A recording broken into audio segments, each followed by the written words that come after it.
Welcome to Doctor Warrick's podcast channel. Warrick is a practicing cardiologist and author with a passion for improving care by helping patients understand their heart health through education. Warrick believes educated patients get the best health care. Discover and understand the latest approaches and technology in heart care and how this might apply to you or someone you love.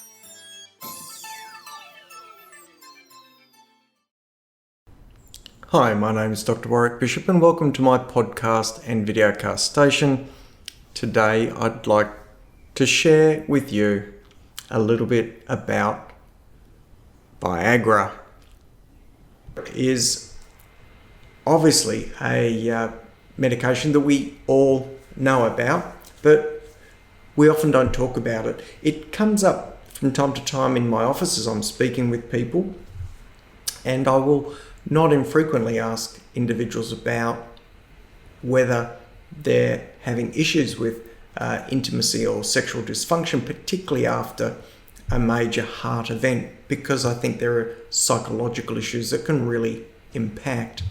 So how about a little bit of background on Viagra? Well, the technical description of the sort of drug it is that it is a phosphodiesterase number 5 inhibitor.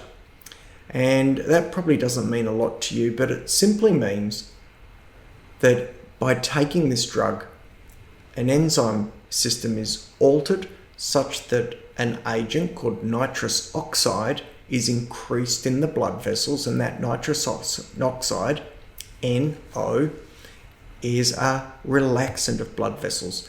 And by creating relaxation, increasing blood flow, in fact, to the penis, but also to the lungs. Well, so Viagra, known generically as sildenafil, is a phosphodiesterase inhibitor, and that by blocking phosphodiesterase 5 increases blood flow to the penis and the lungs. Well, that's how it does in fact support erectile function. The drug was discovered by the huge drug company called Pfizer in about 1989, and in fact at the time they were looking for potential anti-anginal medications, and for want of a better term, stumbled across this agent somewhat serendipitously. There are a number of other agents on the market that have similar properties, other phosphodiesterase 5 inhibitors, and you may have heard of them. One is called Viagra. This is considered to work more rapidly than Viagra, and so there's their marketing edge. There's one called Cialis, which seems to have a longer half-life, and there is their marketing edge. These are produced by other drug companies. Well, how do you get Viagra at the moment? Well, in Australia, you can get it by script. That's the only way I know about it, but I'm sure you could jump on the internet and search it in various different ways, and I'm sure you'd be able to find some preparation, whether it was authentic or rigid, I don't know. But if you quickly Google Viagra, as I just did in preparation for this presentation, you can find that you're able to buy 4 100 milligram tablets from Chemist Warehouse online for about $14, which makes each tablet just a little bit under $4. Those 100 milligram tablets, of course, could be split.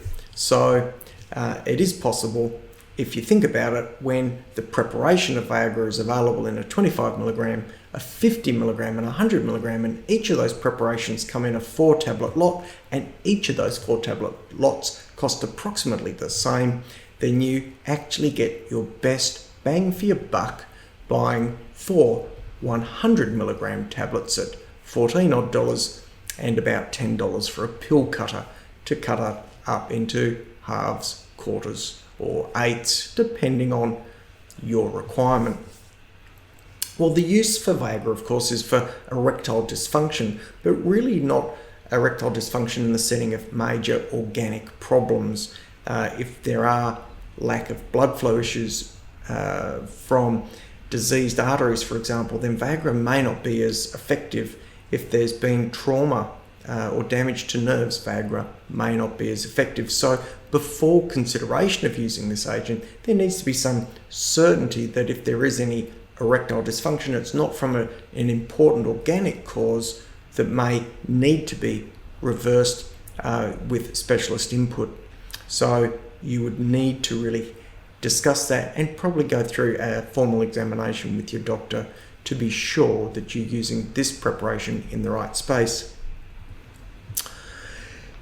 It's reasonable to think that it might be used in some situations as individuals age or fatigue, or age and fatigue, and perhaps use alcohol where sexual performance is reduced. And it might be in that particular situation that some men may find an eighth or a quarter or a half of Viagra, depending on their response to the medication,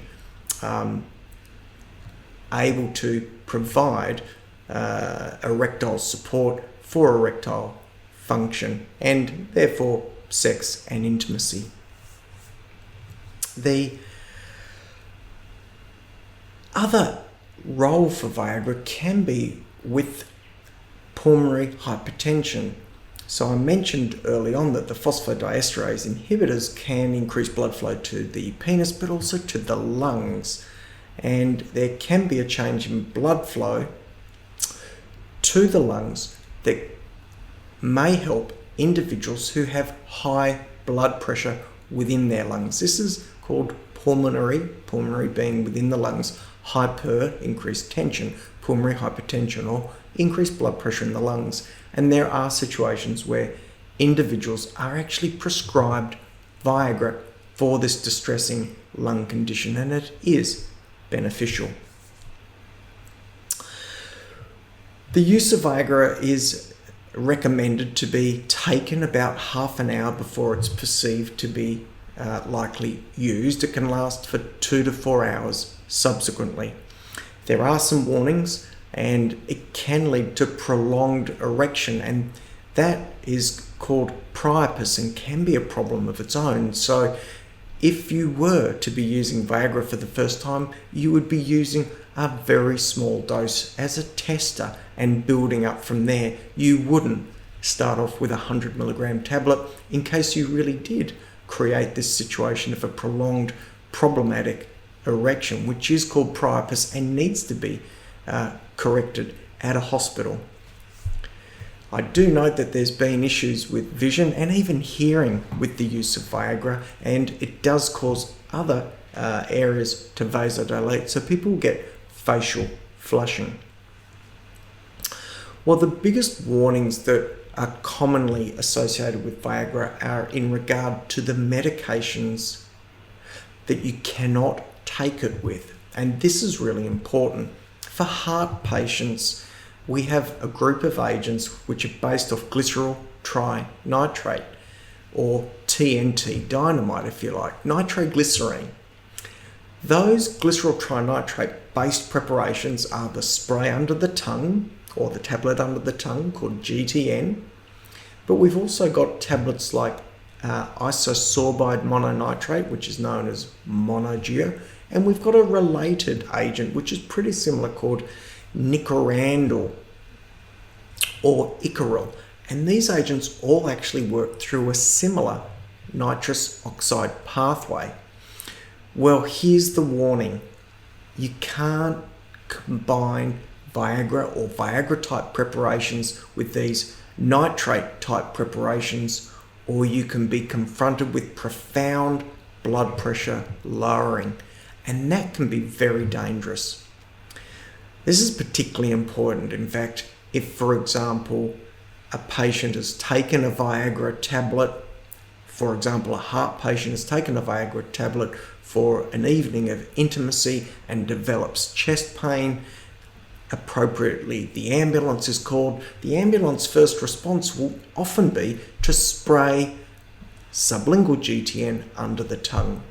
My strong recommendation is, if you have in fact used vitamin V on that evening and the ambulance has come out, please don't be embarrassed. Please fess up and let them know that you've taken it, because you may go from someone whose blood pressure is pretty acceptable to someone whose blood pressure is through the floor, and that could cause major problems. So openness and frankness in that situation is really important, and please be aware of that. I'm pretty well to the end of my chat on Viagra, but I did come across something that made me laugh, and I'm going to share that with you as a wrap up. It was that in 2007, Viagra was featured in the Ig Nobel Prize. So not the Nobel Prize, the Ig Nobel Prize. And the Ig Nobel Prize is the satirical mirror image to the Nobel Prize. And in this particular situation, it's science awards given to bits of trivia or scientific research which grab the imagination and perhaps give people a laugh. Well, it turned out in 2007, an Argentinian research group demonstrated that Viagra could reduce jet lag in hamsters, and for that, they won the Ig Nobel Prize that year. Well, I'm going to wrap up on Viagra. It is a phosphodiesterase inhibitor. We've talked about how it increases blood flow. We've talked about how you can access it. If it is a medication that may be important for you, please speak with your doctor about it. So, up there, I will invite you to drop me any questions at info at Dr. Warrick Bishop online. If you've got any suggestions for future podcasts, then of course, please let us know. As always, thank you so much for joining in, and I hope you found this presentation interesting. Till next time, of course, I wish you the very best, and please don't die from a heart attack. Goodbye.